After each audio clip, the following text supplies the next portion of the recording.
So this story right here is straight out of The Guardian, right? This is a British paper.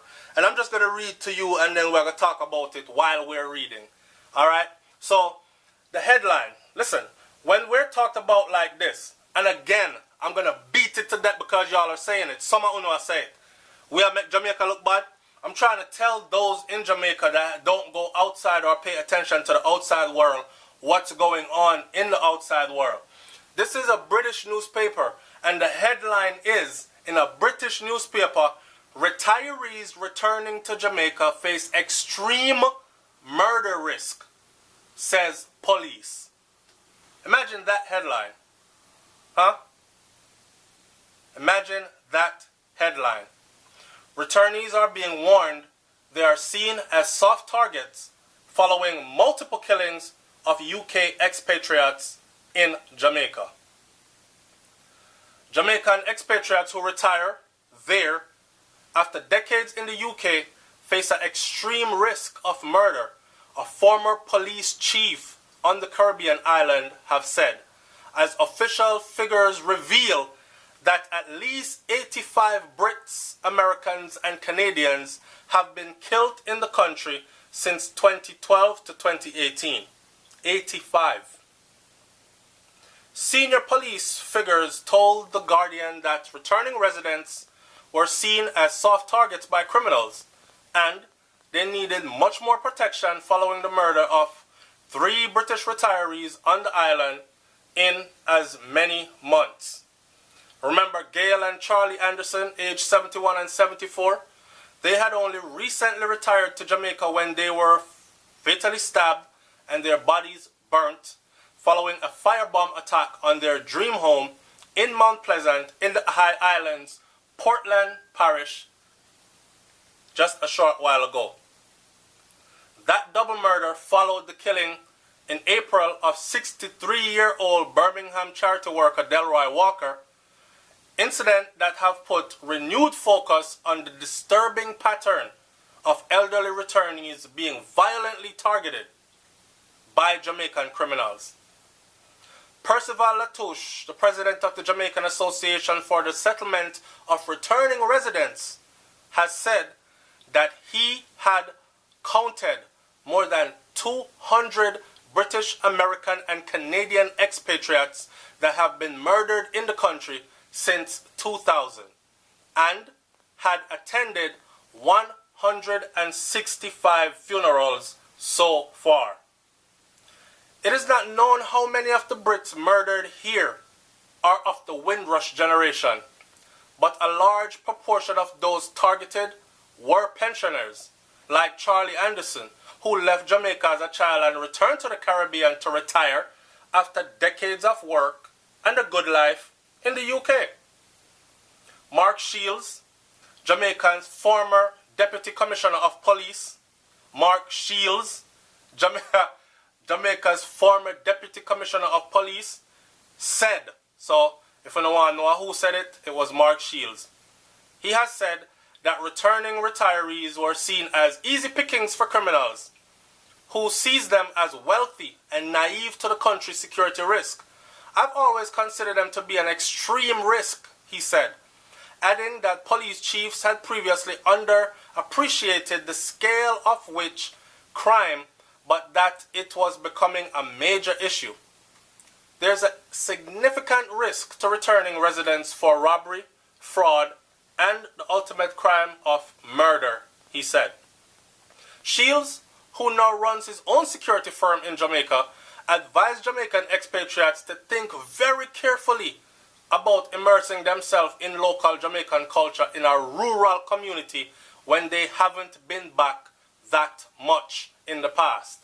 So in other words then, if you left Jamaica 20, 30, 40 years ago and you decide to come back now, don't just come back, go live in some rural community way out in a back of woy and think it's going to be all peaches and cream and cock-a-crow early in the morning and everything is going to be like how you left it.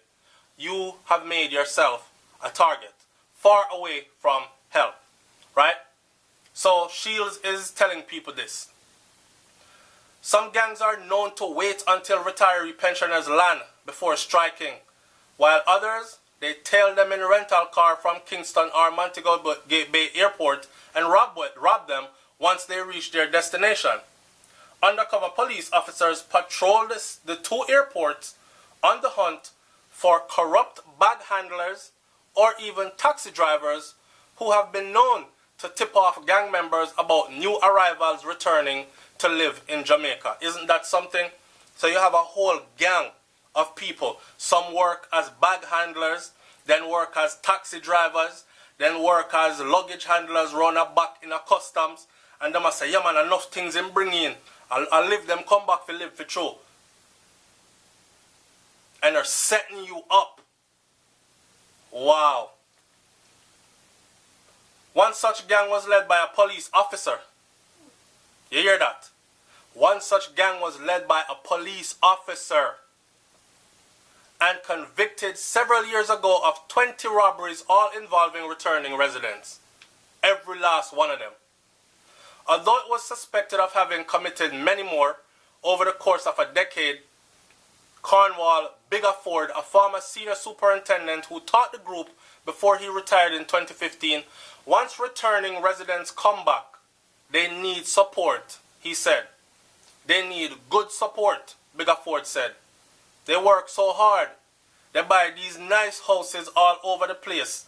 Some of the places are so damn remote. They need security. They need to put up alarms and cameras and fences and have dogs. Both Anderson and Delroy Walker are believed to have been exploited financially before they were murdered. Detectives told them now just scam you, them a scam you and dash you away. Detectives told the Jamaican Gleaner newspaper that Anderson from Gorton, in Manchester, were victims of a £50,000 credit card fraud, which they reported to the police before they were killed. One suspect has so far been arrested by police. Now remember, I'm trying to do a follow-up on that story.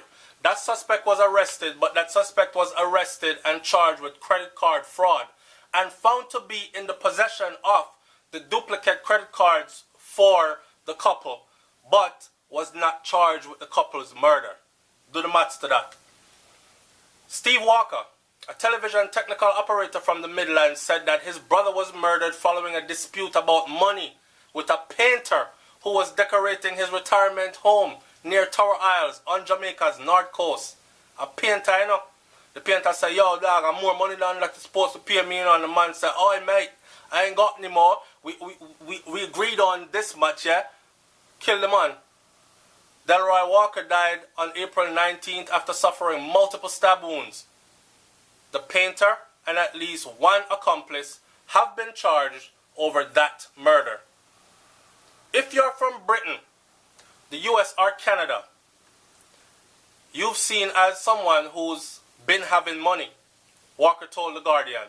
My brother might have agreed to one price, but they think that they can surely afford more.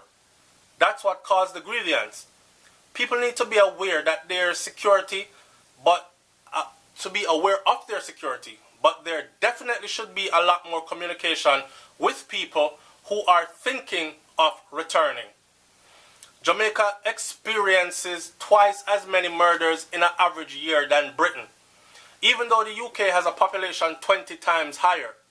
Last year, the country recorded 1,616 murders, which we know of, the highest in 6 years, and equivalent to 31 murders per week, as the homicide rate rocketed by 20% in just 12 months.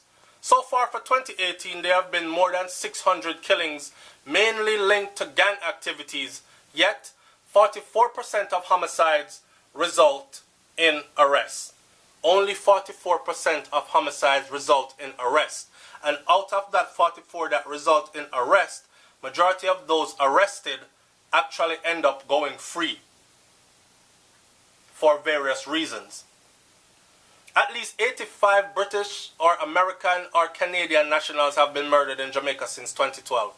The Guardian analysis of government data has found, of those, at least 30 were Brits, and 8 were murdered in 2017 alone. The highest annual murder toll for Brits on the island in at least 5 years gone by. there are thought to be around 30,000 returned residents in Jamaica. Although the number coming back each year has dropped substantially since the 1990s, that means people stopped retiring and go back to Jamaica since the 90s. People have been going back, but the number has dropped significantly and has been tapering off since the 90s. A trend that has highlighted concerns about the country's troubled economy. The newly appointed Police Commissioner Major General Anthony Anderson has suggested he will make the issue a top priority. Well, they all said that, and we see how that turned out to be. Now, what Jamaica need to understand is when you chase away the people that are coming back to bring back their expertise and bring back whatever it is they're bringing back to the island, you're leaving the island to be owned by people that are not Jamaican and don't have your best interests at heart. Okay? So don't bother ball when you look around another 10, 20 years from now and see the island is overrun by and owned by people other than those that are called Jamaicans. The commissioner knows the optics. He knows reputation. He knows how this can reduce, I don't know what this I talk about, footfall in Jamaica and reduce GDP, said Leroy Logan, a former Scotland Yard superintendent who met Anderson earlier this month. Yeah. And they talk a lot of nice stuff about each other, blah, blah, blah, blah, feel upon each other and all that other stuff. Latusha, a 77-year-old former London gas station operator who now runs the island's biggest returning resident group, said that his warning about the pattern had for years fallen on deaf ears. He met the Andersons 4 years ago in Manchester and was devastated by the news of their murder. This country is anarchic. There's no law here, he said.